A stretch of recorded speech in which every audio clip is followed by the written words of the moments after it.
Hello, আসসালামু আলাইকুম। আজকে আমাদের আলোচনার বিষয় হলো ইফ এবং ইলস ইফ।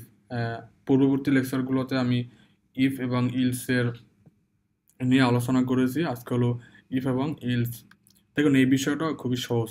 আপনি আপনার দৈনন্দিন জীবনে সিদ্ধান্ত গ্রহণ করার জন্য অনেক ধরনের কন্ডিশন দিয়ে থাকেন। তারপরে অনেক ধরনের কন্ডিশন চিন্তা ভাবনা করে তারপর একটা সিদ্ধান্তে উপনীত হন। যেরকম মনে করেন, আপনি একটা ইউনিভার্সিটিতে ভর্তি হলেন। তো ভর্তি হওয়ার জন্য আপনি প্রথমে কি করেন যে এভাবে চয়েস করেন একটা ইউনিভার্সিটি। মনে করেন যে আপনি যদি ইউনিভার্সিটিটা ঢাকাতে হয়, আবার ঢাকা উত্তরে হবে নাকি দক্ষিণে। যদি ঢাকা দক্ষিণে হয়, তারপরে যদি ইউনিভার্সিটিতে তিরপুলি, সিএসি বা মেকানিক্যাল বা আপনি যেই সাবজেক্টে পড়তে চান সেটা যদি থাকে, তারপর আবার ইউনিভার্সিটির র্যাঙ্কিং যদি ওয়ার্ল্ড র্যাঙ্কিং যদি 1500-র মধ্যে হয় বা 1000-এর মধ্যে হয়, তাহলে আপনি ভর্তি হবেন। এরকম অনেক ধরনের কন্ডিশন দিয়ে একটা সিদ্ধান্ত উপনীত হন। ঠিক আছে? তো এই অনেকগুলা কন্ডিশন আমরা কিভাবে প্রোগ্রামিং এর মাধ্যমে সহজভাবে করতে পারি, সেটাই হলো মূলত ইফ ইলস ইফের ব্যবহার। আপনি ইফ ইলস ইফের যে কাজটা সেটা কিন্তু শুধু ইফ এবং ইলস ব্যবহার করে করতে পারবেন, নেস্টেড ইফ ইলস ব্যবহার করে, কিন্তু সেখানে আপনার প্রোগ্রামটা দেখা গেছে অনেক বড় হবে। ঠিক আছে? তো আমাদের প্রোগ্রামের মূল উদ্দেশ্য হলো কিন্তু যে আমরা কিভাবে ছোট কইরা একটা কাজ করতে পারি। তো সেজন্য মূলত আমাদের আসে ইফ এবং ইলস ইফের ব্যবহার। ঠিক আছে? তো দেখুন, the if and else if statement are used when the user has to decide among multiple option. Okay, তো the see if the statement are execute from top to down। আচ্ছা, top two down বলতে এখানে কি বোঝাচ্ছে সেটা আপনি একটু পরে আপনাকে বোঝাচ্ছি। তো এইটা হলো মূলত ইফিলস এর কাজ। এখন ইফিলস এর সিনট্যাক্সটা দেখেন, তাহলে আপনারা ফুল ক্লিয়ার হয়ে যাবেন। দেখেন, ইফিলস এর সিনট্যাক্স সিনট্যাক্সটা হলো কি, প্রথমে আপনারা তো যে কোনো ইনপুট নেবেন, এটা তো আগে দেখেছেন। তো কন্ডিশন থেকে শুরু করি। তো আমাদের যে ইফ ইলসে একটা ইফ কন্ডিশন দিয়া প্রথমে শুরু করতে হবে। প্রথমে কিন্তু আপনি ইলস ইফ বা ইলস দিয়ে শুরু করলে সেটা হবে না, প্রোগ্রামে এরর আসবে। তো any if else start with an if statement only. মানে আপনার যে কোনো একটা ইফ ইলসে যে কন্ডিশনগুলো আছে সেগুলো শুধু ইফ দিয়ে প্রথমে শুরু হবে। তো প্রথমে আপনি নর্মাল একটা ইফের ভিতর একটা কন্ডিশন দিলেন। ওকে, কন্ডিশন দেওয়ার পর এখানে অবশ্যই একটা প্রিন্ট হবে, একটা যে কোনো আপনার স্টেটমেন্ট যা দেন দিবেন। ওকে, তারপরে যদি এখন মনে করেন আপনি এই কন্ডিশনটা রাইট হলো না, যদি এই কন্ডিশনটা রাইট না হয়, তাহলে আমাদের আসবে কিসের মধ্যে, ইলস ইফের ভিতরে আসবে। ওকে, তারপর ইলস ইফের যে কন্ডিশন আছে সেটা চেক করবে। এখন আমরা কিন্তু প্রোগ্রামে মাল্টিপল ইলস ইফ ব্যবহার করতে পারি। আপনি আপনার যতগুলো কন্ডিশন আছে সেগুলো আপনি ইলস ইফের ভিতরে দিয়ে ব্যবহার করতে পারবেন, কোনো নির্দিষ্ট নাই। ঠিক আছে? কিন্তু ইফ কিন্তু একবার দিবেন। আর নেস্টেড ইফ ইলস এর ওটা আলাদা। নেস্টেড আপনি ইফ ইলস এর ইফ আর ইলস ইফ এর যে কাজ আছে সেটা কিন্তু নেস্টেড ইফ ইলস দিয়ে করতে পারবেন, বাট এটা কিন্তু অনেক বড় হবে প্রোগ্রাম। তো প্রথম দিলেন, প্রথম যদি কন্ডিশনটা রাইট হয় তাহলে তো এইটাই কাজ করবে, যদি রাইট না হয় তাহলে এই প্রোগ্রামটা এতটুকু অংশ রান করবে না, দেন ইলস ইফে চলে আসবে। Then the else if will be execute when condition in if else if is false. মানে প্রথম কোন ইফ যদি ফলস হয় তাহলে কিন্তু সেকেন্ড ইলস ইফে চলে আসবে। তারপর যদি এখানে আপনি ইলস ইফের ভিতরে যে কন্ডিশন আছে সেটা যদি রাইট হয়, তাহলে আপনার এইটা হবে, না হলে কিন্তু পরবর্তী ইলস ইফে চলবে। এভাবে আপনার বিভিন্ন ধরনের কন্ডিশনগুলো চেক করা হবে, এবং সর্বশেষ আপনার গিয়ে চেক হবে কি, ইলস, যদি কোনোটাই রাইট না হয়। তো এখানে আপ টু ডাউন বলতে বোঝাচ্ছে যে আপনার এই যে ইফ থেকে কন্ডিশন চেক দিতে দিতে দিতে দিতে তারপরে ইলসে আসবে। ওকে, তো আপনি যদি ফ্লো চার্টের মাধ্যমে দেখতে পারেন, একটা প্রোগ্রাম রান করা শুরু হবে, তারপর প্রথম কন্ডিশন, আপনি প্রথম কন্ডিশন তো ইফ, এটা চেক হবে। যদি প্রথম কন্ডিশন সঠিক হয় তাহলে এটা স্টেটমেন্ট হবে, আর যদি না হয় তাহলে সেকেন্ডটায় যাবে। সেকেন্ডটা যদি হয় তাহলে এটা হবে, আর যদি সেকেন্ডটা না হয় তাহলে প্রথম দুটো একটা হবে না, তারপর লাস্টেরটায় যাবে। এভাবে আপনি যতগুলো ইচ্ছা কন্ডিশন আপনার প্রয়োজন মতো ব্যবহার করতে পারবেন। তারপরে সেটা আউটপুট আকারে শো করবে। ওকে, তো আমরা এখানে প্রথম একটা প্রোগ্রাম দেখি। প্রোগ্রামটা দেখলে আপনার সিনট্যাক্স এবং আহ, সম্পূর্ণ বিষয়টা ক্লিয়ার হয়ে যাবে। তো এটা আমরা প্রোগ্রামে করার আগে আমি প্রোগ্রামটা এখানে লিখে রাখছি আপনাদের বোঝাতে যেন সুবিধা হয়। প্রোগ্রামটা আপনারা অলরেডি করতে পারেন। তো check a number is positive negative, মানে একটা নাম্বার দিবে, সেটা আপনার পজিটিভ নাকি নেগেটিভ সেটা চেক করবো, যেমন টু, সেটা পজিটিভ নাকি নেগেটিভ। তো প্রথমে আপনার যে সি ল্যাঙ্গুয়েজের যে স্ট্রাকচার আছে সেটা লিখবেন, তারপরে আপনার, তো এখানে আমরা একসাথে ধরেন নিয়ে নিলাম এন এর মান কত, ভেরিয়েবলের মান কত, জিরো। তো প্রথম কন্ডিশন আমরা কি কি দিলাম, যদি এন এর মান জিরো থেকে বড় হয় তার মানে তো পজিটিভ, তারপর এলসিফ জিরো থেকে ছোট হলে কি নেগেটিভ, আর যদি এই দুইটা কন্ডিশন না হয় তার মানে কি জিরো। তো এটা তো সহজ বিষয় যে আপনার যদি জিরোর থেকে যদি এটা বড় হয় তাহলে পজিটিভ হবে, ওকে। তো আমাদের এখানে জিরো আছে, জিরো, এখানে জিরো জিরোর থেকে কি বড়, বড় না, সুতরাং এই স্টেটমেন্টটা রান হবে না। তো এটা রান না হলে যাবে কোনটায়, দ্বিতীয়টায়। দ্বিতীয়টা কি, জিরো জিরোর থেকে কি ছোট, ছোটও না, তো ছোটও না বড়ও না, দুইটা কন্ডিশনই ফেল করলো। তারপর কিন্তু আপনার আসবে লাস্টেরটা, লাস্টেরটা কি তাহলে জিরো। ওকে, তো এটা করার ক্ষেত্রে আপনাদেরকে যে লজিক্যাল অপারেটর গুলো আছে এগুলো কিন্তু আপনাকে দেখানো হয়েছে যে অ্যান্ডের জন্য লজিক্যাল অপারেটর কি, ডাবল অ্যাম্পারস্যান্ড, ওকে। তো অরের জন্য কি, এইটা, হ্যাঁ দুইটা দাগ। আর ইকুয়াল নট, ইকুয়াল নট হলো এইটা, এগুলো এগুলোর ব্যবহার আপনাকে এর আগে করিয়ে দেখিয়েছি। এইটা এগুলো যে কিভাবে করা যায় এটা চেষ্টা করবেন, চেষ্টা করলে পারবেন, ওকে। তো চলুন এবার আমরা আরেকটা প্রোগ্রাম দেখি।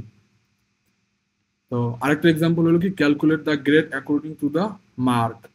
এটা এটা একটু ভালোভাবে খেয়াল করবেন, তাহলে আপনার যে ইফ, ইলস ইফ যেগুলো আছে সম্পূর্ণটা ক্লিয়ার হয়ে যাবে। তো calculate grade according to mark, ওকে।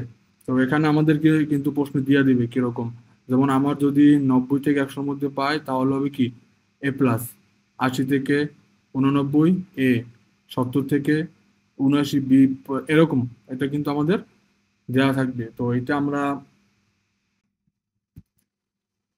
ওকে। তো আমাদের প্রথমে যে বেসিক স্ট্রাকচার আছে সেটা লিখে নিতে হবে।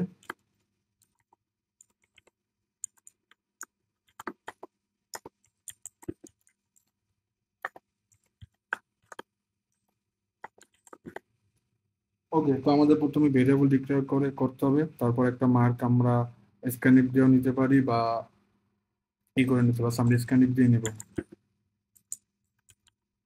মার্কস আমরা একটা ভেরিয়েবল ডিক্লেয়ার করে নিলাম, ওকে।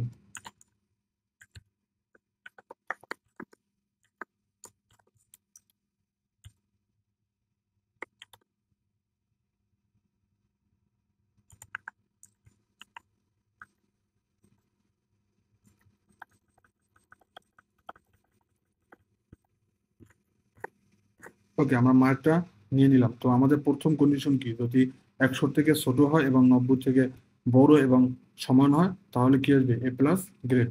তো প্রথমটা হলো ইফ কন্ডিশন দিতে হবে। তো ইফ আমাদের যে মার্ক আছে, মার্কসটা যদি 100 থেকে ছোট হয় এবং, এবং কি এই মার্কসটা যদি 90 থেকে বড় এবং সমান হয় তাহলে আমাদের কি আসবে, প্রিন্টার এ প্লাস গ্রেড, ওকে। দেখুন এখানে আপনার যদি যখন এই যে একটা প্রিন্টের ইউজ করবেন তখন কিন্তু সেকেন্ড ব্র্যাকেট দিতে হবে না কন্ডিশনের ভিতরে, কিন্তু যখন একাধিক প্রিন্টের ব্যবহার করা হবে তখন কিন্তু দিতে হবে। তো আমাদের প্রথম কন্ডিশন দেবো কি, ইফ, তারপরে আমাদের কি ব্যবহার করবো, ইলস ইফ। ইলস ইফ যদি মার্কসটা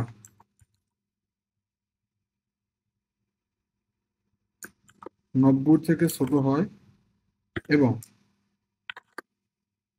এই মার্কসটা যদি 80 থেকে বড়, তো 80 থেকে বড় এবং সমান হয়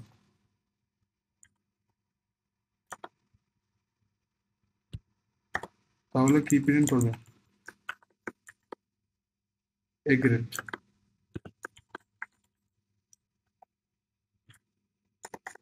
তারপর আমাদের আরো কন্ডিশন আছে, সুতরাং আরো ইলসিফ আমাদের ব্যবহার করতে হবে। তো পরবর্তীতে যদি আমাদের এই মার্কসটা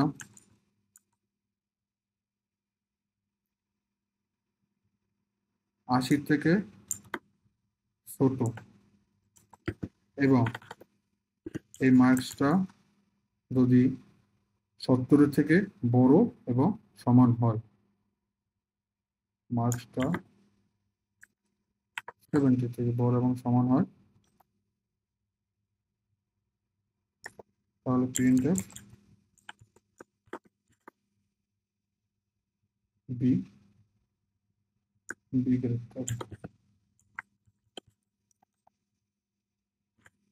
ওকে, আচ্ছা আমি এটা এখানে কপি করে যদি পেস্ট করি,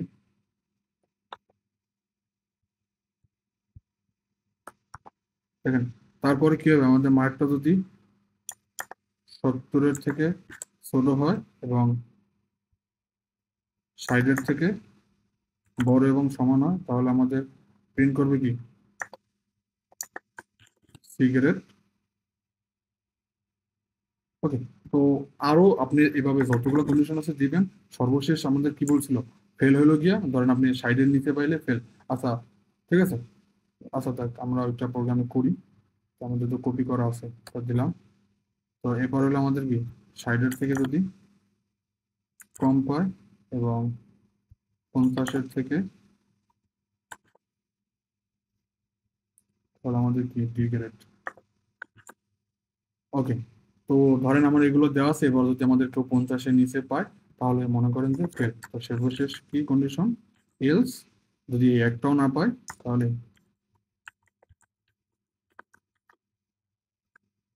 এফ গ্রেড।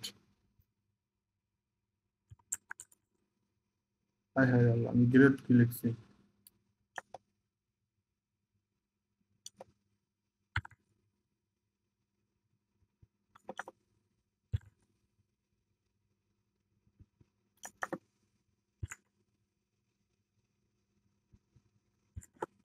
Okay, তারপর রিটার্ন 0।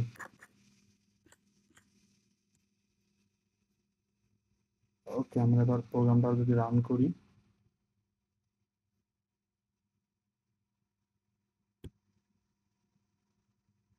ধরেন আপনি আপনি দিলাম, আমি দিলাম 90, তো 90 হইলো, তো এ প্লাস পাইলো। আবার ধরি যদি কেউ 50-এ কম পায় তার মানে কি ফেল, ধরেন দিলাম 40, তার মানে কি এফ গ্রেড।